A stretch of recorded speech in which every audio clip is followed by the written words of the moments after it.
Did your ride even happen if it's not on Strava? Over 100 million of us are now using Strava, whether that's to chase QOMs or KOMs, whether it's to stalk your competitors' training, give kudos, or plan our routes. But are we getting the most out of our Strava accounts? I'm here to give you an update on all the cool and new features, as well as a few insider tips too. Let's get into it. Now, my first tip is not something new, but I think it's something very few of you will actually know. How soon were you to adopt the Strava app? Were you in the first million? Were you in the first 10 million?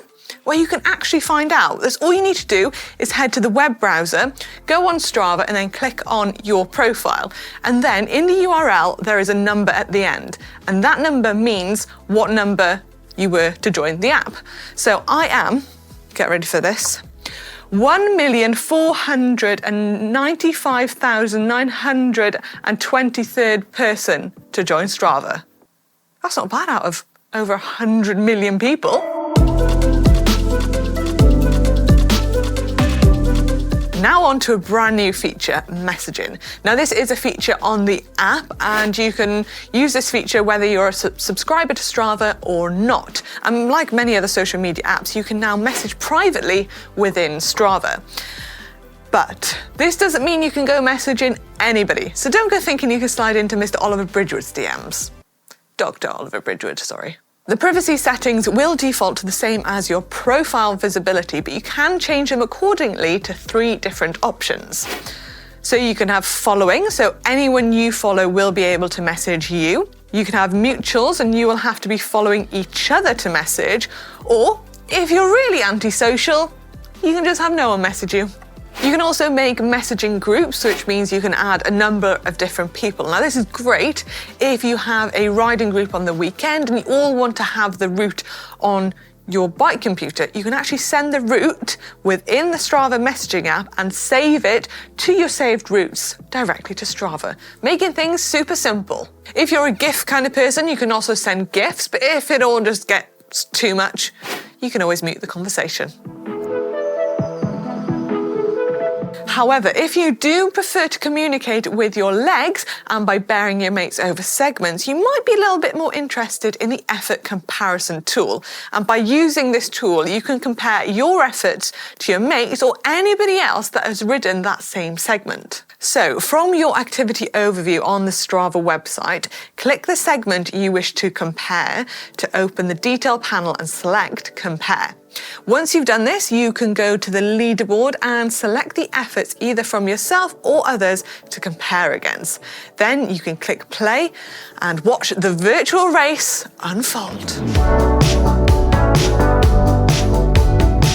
On the topic of being a Strava subscriber, there is a cool new feature rolling out at the end of 2023 and the start of 2024, and it's called flyovers.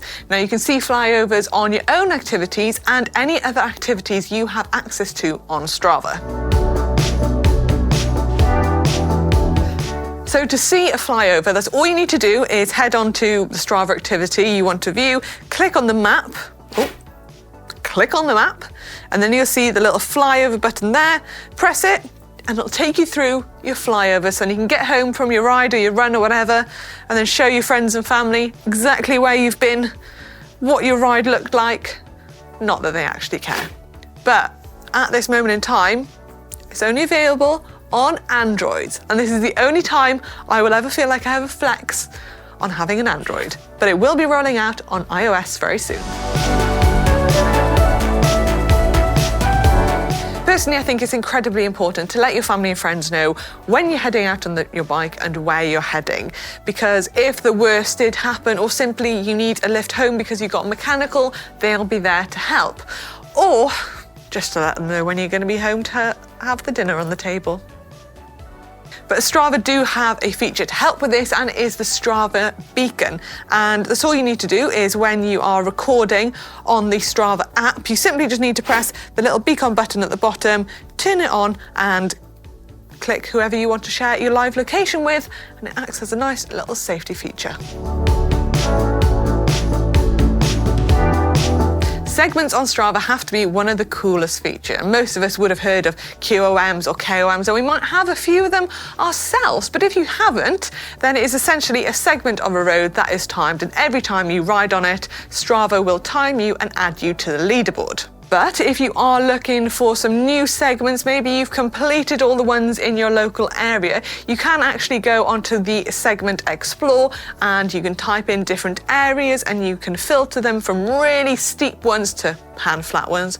I tend to stick to the plan fat ones, not very good on the hills.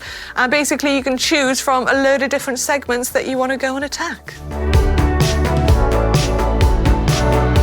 The Web Route Builder has been a feature on Strava for some time now, and I'm a massive fan of it. I think it's great, especially the one that you can use on your phone. You can basically just do a little squiggle and then voila, Strava will find the best roads for you to go and ride on.